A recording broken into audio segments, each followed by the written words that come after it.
자, 오늘 말씀의 제목은 기적을 이루는 세 가지 단어입니다. 기적을 이루는 세 가지 단어.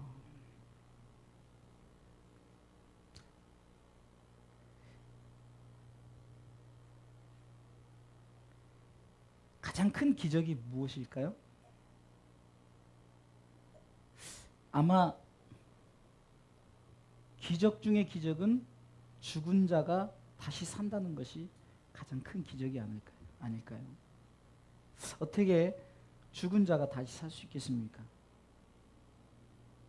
오늘 예수님께서 이 죽은 나사로를 살리는 이 기적의 현장 속에서 우리는 부활에 대해서 생각을 해보기도 하지만, 그러나 우리의 삶 가운데 어떤 기적을 구하는 우리의 삶 속에 세 가지 단어를 우리가 가지고 우리 가운데 어떤 문제 가운데 기적을 이루는 역사가 일어나기를 원합니다.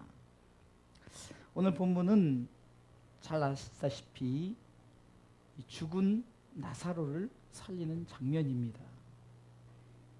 이 죽은 나사로를 살리는 이 장면 속에서 세 가지 단어, 이것을 한번 생각해 보도록 하겠습니다. 첫 번째 단어는 뭘까요? 믿음입니다. 믿음입니다. 여러분들 믿음이 뭘까요? 그것은 하나님에 대한 어떤 신뢰죠. 내가 하나님을 생각할 때 하나님께서 나를 통해서 하나님의 뜻을 이루고자 하는 그것에 대한 신뢰입니다. 영어로는 트러스트죠. 트러스트.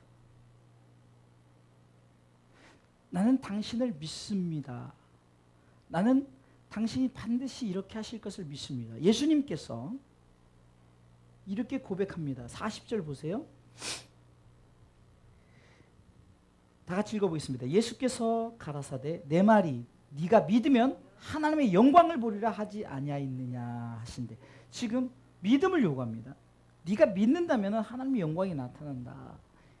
기적이 이루어진다. 기적이 일어난다. 지금 우리의 믿음을 요구하시는 거예요. 어떻게 죽은 자가 살아날 수 있겠습니까? 이것은 말도 안 되죠. 어떻게 죽은 자가 다시 살 수 있겠습니까? 그러나 기독교는 죽은 자가 다시 사는 종교예요.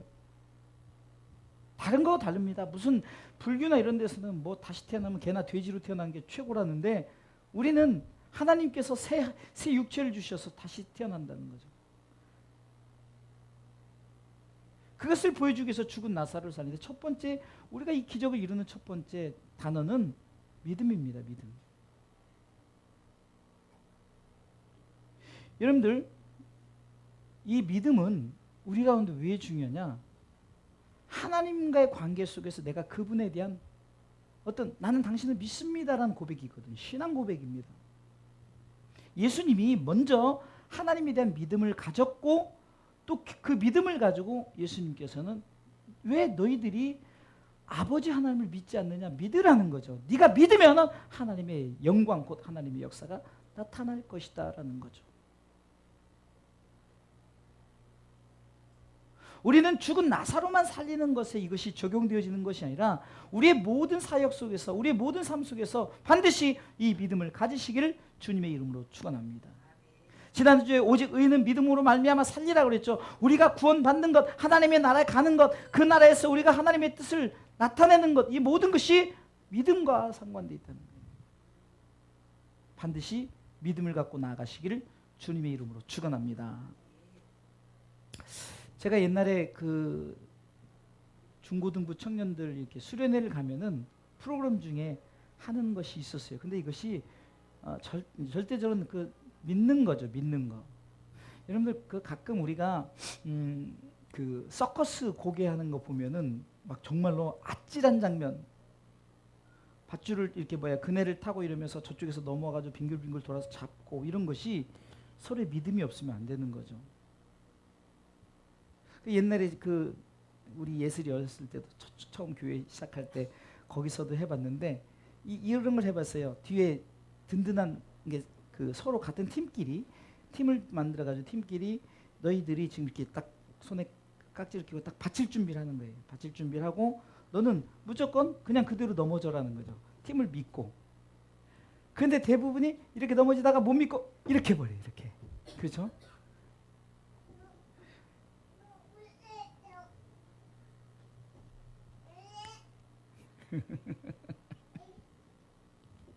근데 그 믿음이라니까 그 옛날에 그 제가 예화 드렸던 그 예화가 생각이 나네요. 어떤 그 그리스도인이 그 산을 타다가 낭떠러지 이렇게 떨어졌다가 겨우 이제 이렇게 그 나뭇가지를 딱 붙잡고 버티고 있었어요. 버티고 있으면서 막 외친 거죠. 누가 나를 구원해 주세요. 살려주세요. 막 이랬겠죠. 아무도 없고. 그러니까 이 기독교인이 어쩔 수 없이 예수 믿으니까 기도한 거예요. 하나님, 저를 살려주세요. 하나님이 살려주신다면 제가 어떻게 하겠습니다. 뭐 이렇게 했겠죠. 막 간절히 기도하니까 하나님이 응답했어요. 그러면은 네가 그 손을 놔라. 그럼 내가 받쳐주겠다. 내가 너를 구원해 주겠다. 하나님이 그렇게 말씀하시니까 이 사람이 뭐라 했냐면요. 거기 하나님 말고 누구 없어. 그랬다는 거예요. 못 믿는 거예요. 여러분들, 기적은 첫 번째 단어 믿음입니다. 신뢰입니다. 할렐루야. 반드시 믿음을 갖고 우리가 삶 가운데 하나님의 그 기적을 이루시는 귀한 백성들 되시길 주님의 이름으로 축원합니다. 두 번째는 확신입니다. 확신. 41절, 42절 읽어보겠습니다. 다 같이 읽습니다.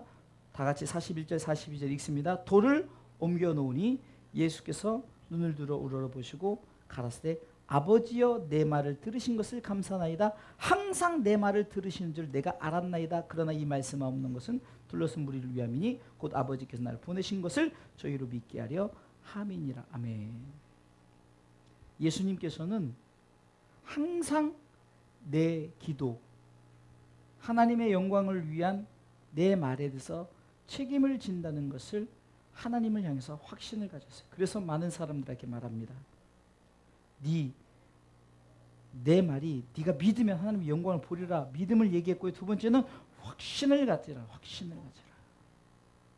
이 말은 의심하지 말라는 거죠.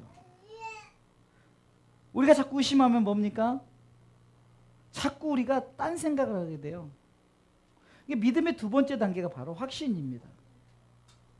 어쩌면 믿습니다라고 했던 것과 이 확신은 그것에 대한 분명한 내가 확신을 가지고 반드시 하나님께서는 그것을 이룰 것이라는 믿음의 두 번째 단계라고 볼 수 있습니다.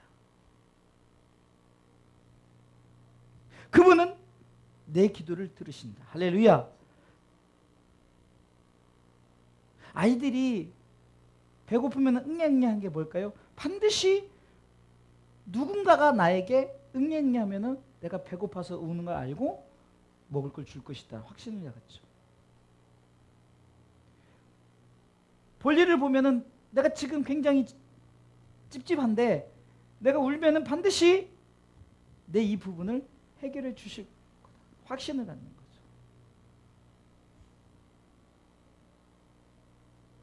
우리가 하나님에 대해서 이 확신을 가지시기 바랍니다. 이 확신을 갖고 반드시 이렇게 될 것이다.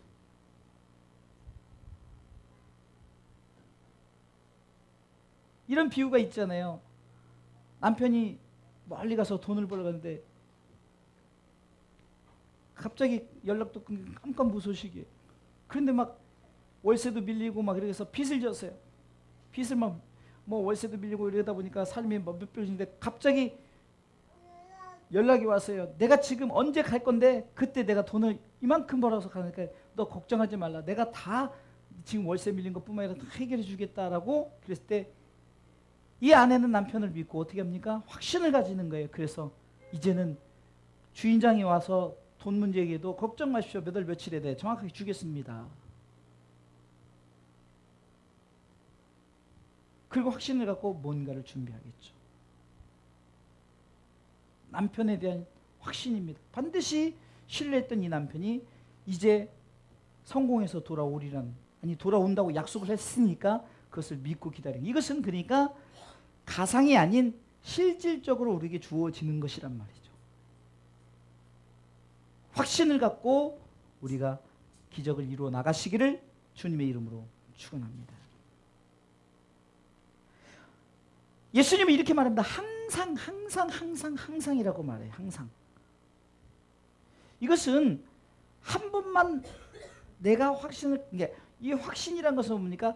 항상 함께 하시고 함께 내가 하나님과의 관계 속에서 하나님 주셨다는 것이 이제 경험적인 거죠. 아마 경험이 없다면은 이렇게 말하지 못할 건데 항상 내 말을 들으신 것을 감사합니다. 어쩌면 41절은 과거를 얘기합니다. 과거에도 하나님이 들으신 것이라고 말하고 항상 내 말을 들으시는 줄은 현재며 미래입니다.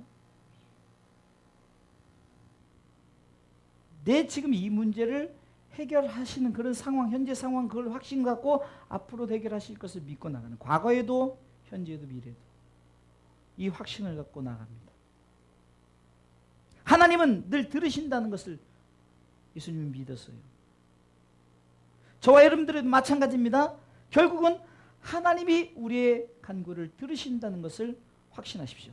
귀 있는 자가 귀를 통해서, 내가 귀를 만드는데 내가 아니 듣겠느냐? 눈을 만들어 눈으로 우리를 보는. 그래서 보세요. 하나님께서 이스라엘 백성들을 구원할 때 출애굽기 2장에 보면은 저들의 모든 힘들고 어려운 이것을 다 주님이, 하나님이 아셨어요. 저들의 소리를 들으셨어요.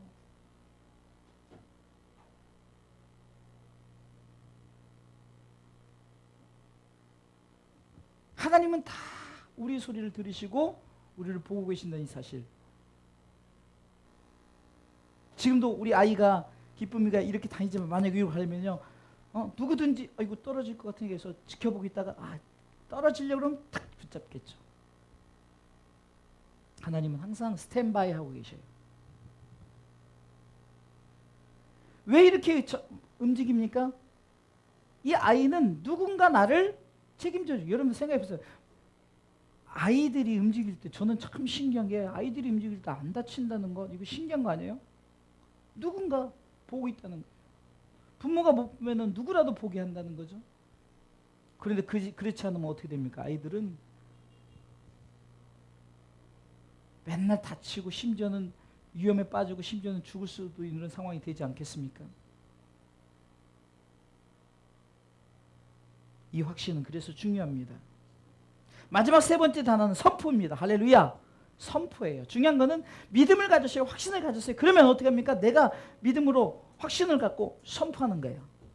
자, 오늘 본문의 말씀의 마지막 절을 44절에 43절부터 읽겠습니다. 이 말씀을 하시고 큰 소리로 나사로야 나오라 부르신, 여러분들 이미 죽어서 썩어서 냄새나는 그런 상황이에요. 그런데 믿음과 확신을 갖고 이제 선포합니다. 그러면서 이제 배로 이게 동인체로 나오니까 됩니까? 풀어놓아 다니게 하라. 여러분들 1차적인 나사로에 나오라 죽은 나사로가 나와서 이 부분에서는 그냥 어떤 첫 번째 그냥 이 기적에 대한 어떤 움직임이라고 볼 수 있어요. 근데 풀어놓아 다니라는 것은 이제는 분명히 살아서 움직이는, 시체가 마치 우리가 흔히 하는 미이라가 돌아다니는 것이 아니라 분명한 살아있는 사람이 이제 움직이는, 이 선포가 있었기에 기적은 완성된 줄 믿으시기 바랍니다. 여러분들이 신앙의 삶 가운데 무슨 일을 만나든지 선포하십시오. 나는 잘 된다. 나는 할 것이다. 중국 선교를 갈 때마다 내가 아는 목사님에게 좀 재능이 있어서 같이 갑시다 그러면 맨날 뭐 하는지 아세요? 돈이 없어요? 시간이 안 돼요? 뭐가 안 돼요? 그래서 제가 그랬어요. 그저께 통화하면서, 목사님 지금 무조건 여권을 만드십시오. 어떤 사람이 길을 가다가 피크를 주셨어요. 기타를 치는 사람이 피크를 주니까 이제 피크를 주시면서 뭐냐면 이제 기타만 주시면 되겠다라고 말하는 거예요.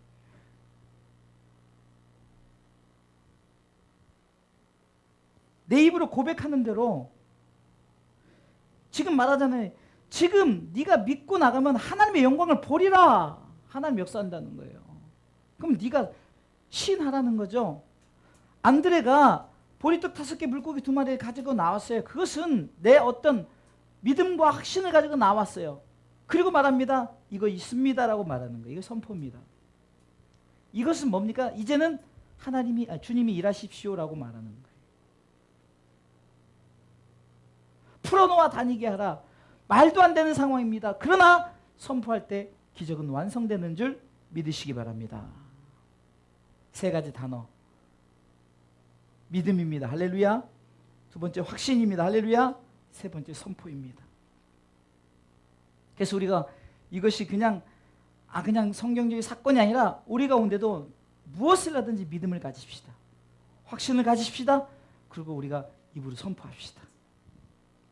네 말이 내 귀에 들린 대로 행하리라. 할렐루야. 하나님의 말씀 아닙니까? 네가 불평하면 불평한 대로 이루어질 것이고 네가 확신을 갖고 믿음을 갖고 나가면 네 믿음대로 되겠다라는 거죠. 할렐루야. 그러기에 저는 그래요. 비록 우리가 오늘 이 밤에도 숫자는 적지만 그러나 우리가 오늘 말씀 안에서 정말 믿음을 갖고 확신을 갖고 선포한다면은 우리 가운데 앞으로 더 큰 일도 이보다 더 큰 일도 우리 가운데 일어날 줄 믿으시기 바랍니다. 하나님께서 말씀하십니다. 하나님의 영광을 보고 싶으냐? 그럼 믿음을 가지라. 확신하라. 선포하라. 할렐루야. 우리 이 3가지 단을 기억하면서 기적을 이루어 나가는 귀한 하나님의 백성들 되시길 주님의 이름으로 축원합니다.